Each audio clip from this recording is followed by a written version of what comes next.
Hi, welcome back to the Gabster channel. This is going to be a really exciting video because Johnny from Denmark has built this massive DAC based on my Gabster TD1 and also the IanCanada streamer system and all the ultra high-end power supplies, and he's got a lot of things going on in this DAC.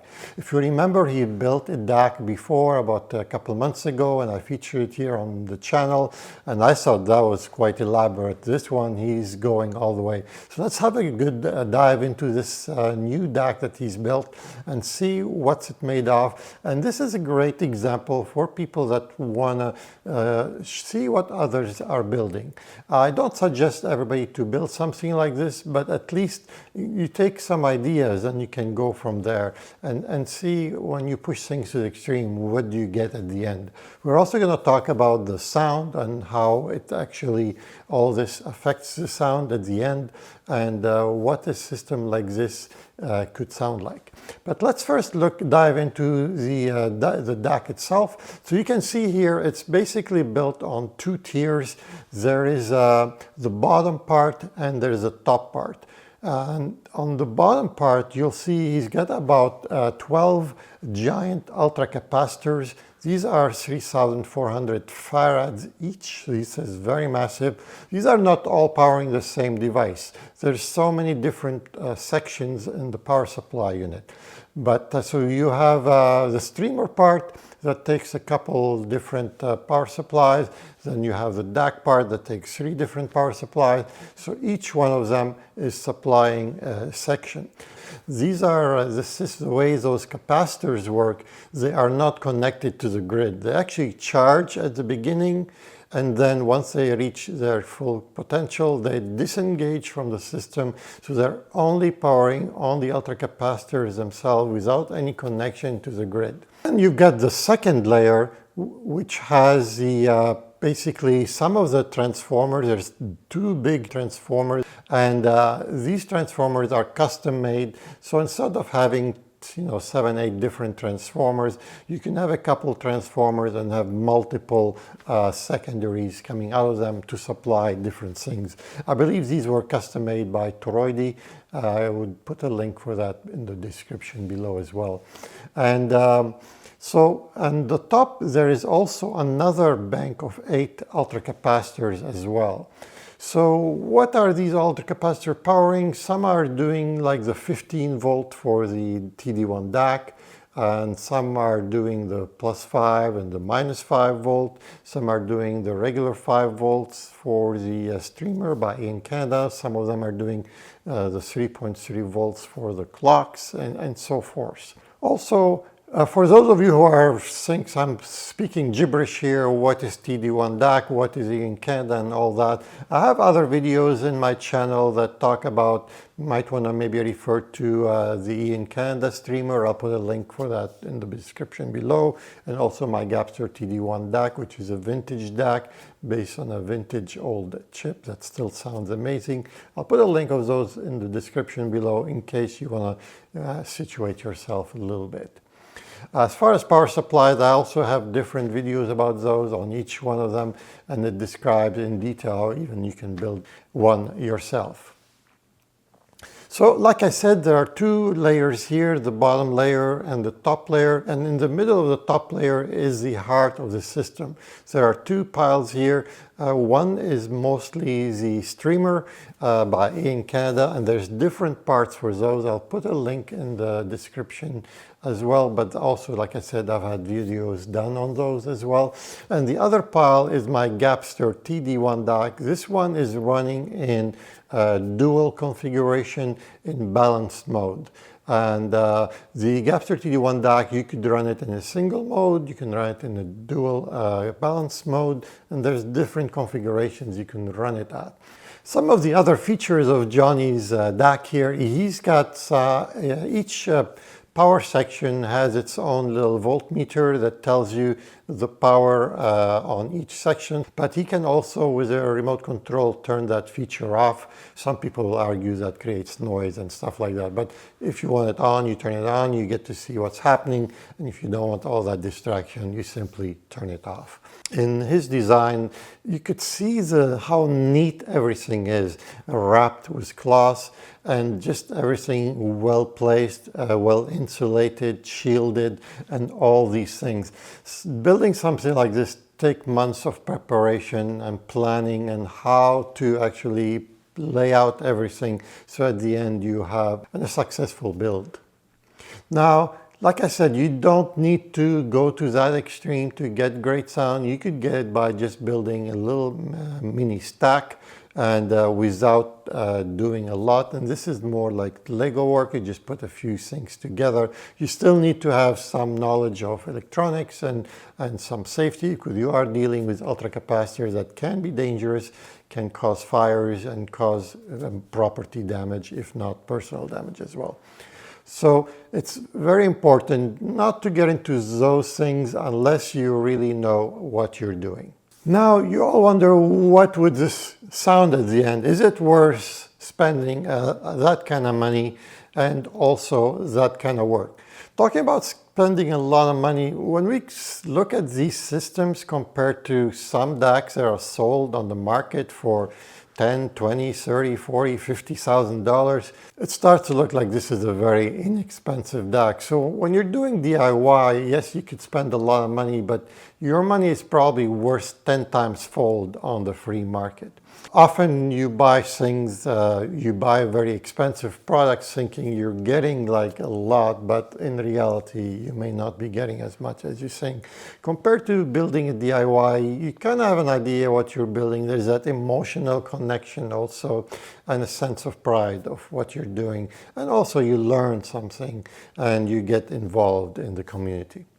My goal of my channel here is more to give you some ideas of what DIY world is like and just push you a little bit in the right direction if you seem to be on the edge. And also a lot of, if you go online, there's so many technical and things and you get lost, and before you know, you'll be reading something, so much technical information which puts you, basically makes you scared of getting into. On top of that, you've got different people arguing on different things, and then you're like, you don't want to get involved. I try to keep my channel in a simplified manner so it's not too overwhelming.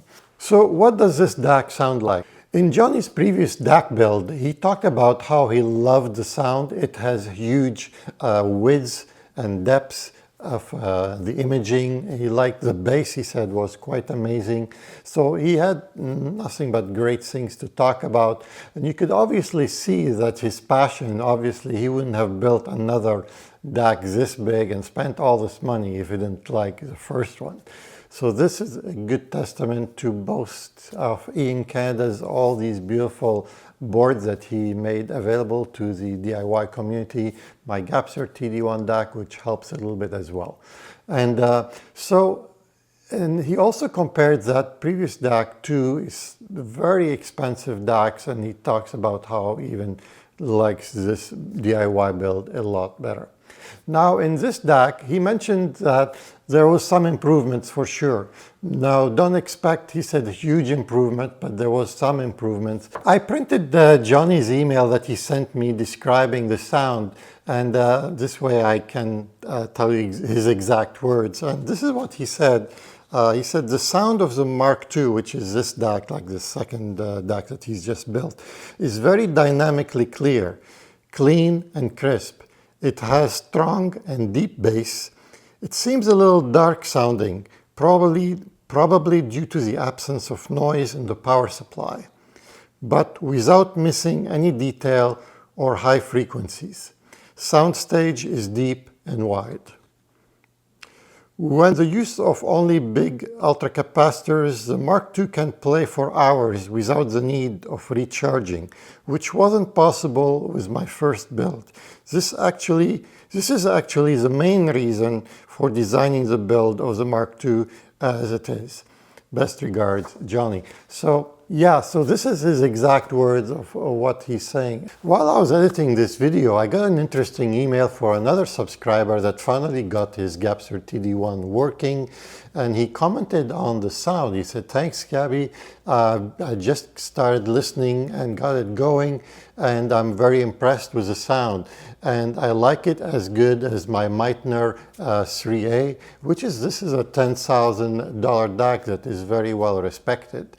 So just the fact that we're getting up to this kind of comparison, it makes me feel really good about the achievement that we've got in this combination of IanCanada streamer and my Gabster TD1 DAC, that we can actually compete with some very high-end DACs at a very little investment. And on top of that, when you build it yourself, you're also going to feel great and feel really special about it. Again, I am not affiliated with Johnny, nor do I get anything from him or give him anything. So this is just, we've been just emailing since his first build. He's just telling me he's building a new DAC, and finally sent me a bunch of pictures and a bunch of basically information about what he's done, and he given me the permission to actually talk about it on my channel. So thank you again, Johnny, for two things: for sharing this incredible project, and also letting me put it on this channel to also share it with even a wider audience. Like I said, you don't need to go to that extreme. I haven't even built my big DAC yet.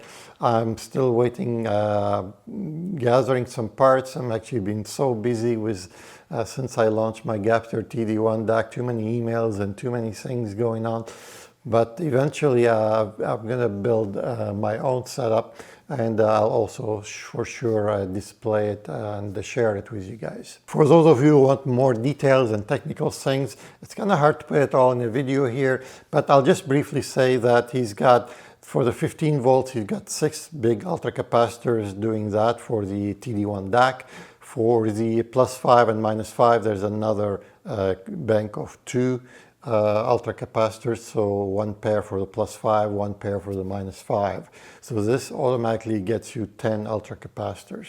Now the other 8, you've got some powering the 5 volt for the main IanCanada streamer. You have one for the 3.3 volt powering the clocks on the streamer, and I believe he's got a couple more going for the PCM board in there, and there's some other small parts as well running. And you also need a 5 volt for the general running of things as well. So this is, I'm sure if you really want more information, you can also leave some comments and maybe ask Johnny, maybe he'll chime in and share even more information with you guys. If you want to know more about the Gabster TD1 DAC, in my description below, I'm going to put lots of information about that. Also a lot of information about how to build IanCanada streamer.